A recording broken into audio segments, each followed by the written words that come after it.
travaillé pendant 2 ans pour une collectivité.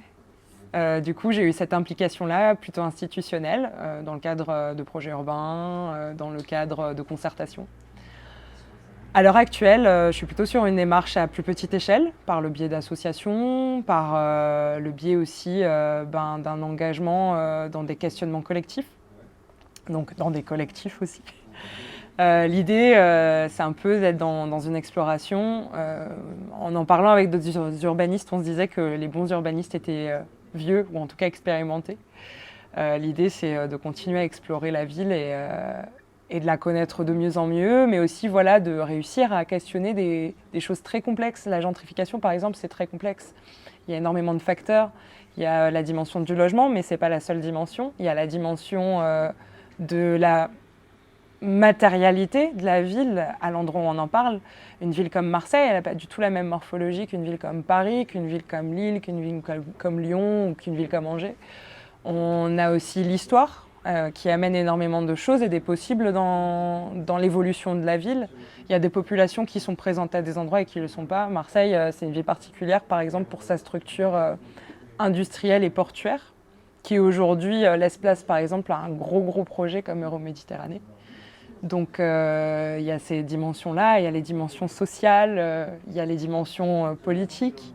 On parle souvent du volontarisme politique qui a pu avoir sur la rue de la République et des effets assez néfastes finalement qui a pu avoir aussi sur ce secteur-là au niveau social, avec des pans entiers de la population qui part avec toute l'histoire, qui perd aussi son capital social localement.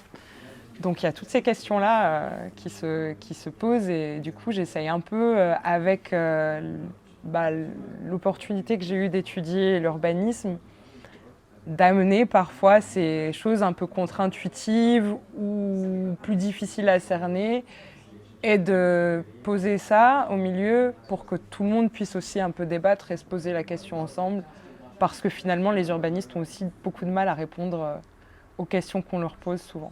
Parce qu'ils n'arrivent pas à vulgariser d'une part, mais parce que les questions sont complexes et s'attaquent à des sujets vivants. La ville, c'est vivant. On parle de Marseille aujourd'hui, demain, Marseille aura changé, des gens seront partis, des gens seront arrivés, l'histoire se sera transformée. Il y a des événements ponctuels qui changent tout.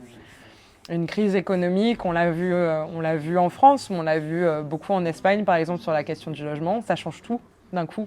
C'était un impondérable. En tout cas, ça n'avait pas été prévu par les économistes. Il y a toute la question aussi de l'urbanisme et de ce qu'il cherche à servir. Parfois, les politiques publiques ne vont pas forcément dans le sens de l'intérêt général. Et donc se pose la question des inimitiés que ça peut créer. Se pose la question aussi des mandats que servent ces politiques publiques ou de qui finalement a décidé de mettre un homme politique à cette place ou pas. Donc c'est assez complexe et la commande elle vient du politique, mais aujourd'hui on a aussi la participation, la concertation et donc la commande elle peut aussi venir du public. En tout cas il y a une attente, il y a un investissement de la part des habitants dans la vie de la cité, que ce soit par la concertation, par leur action directe. C'est aussi ce qui m'intéressait en fait dans cette démarche média-activisme avec cette partie du titre activisme, c'est-à-dire l'investissement de la société civile directement sans attendre qu'elle soit conviée à participer en réalité à cette fabrique de la ville. De fait, la population est là, elle est nombreuse, elle a des attentes, elle a des besoins. Et parfois, quand ces besoins sont mal cernés par les politiques publiques ou les dynamiques privées, l'activisme, l'engagement politique, l'engagement dans la vie de la cité peut permettre de remettre sur le devant de la scène les questions que la population se pose et parfois qui sont celles qui lui serviraient vraiment à se sentir bien là où elle habite. On a parlé de certains événements qui pourraient avoir lieu à Marseille et qui pourraient impacter en fait et l'image de la ville, mais aussi les personnes qui y habitent, les personnes qui sont attirées et donc l'attractivité de Marseille.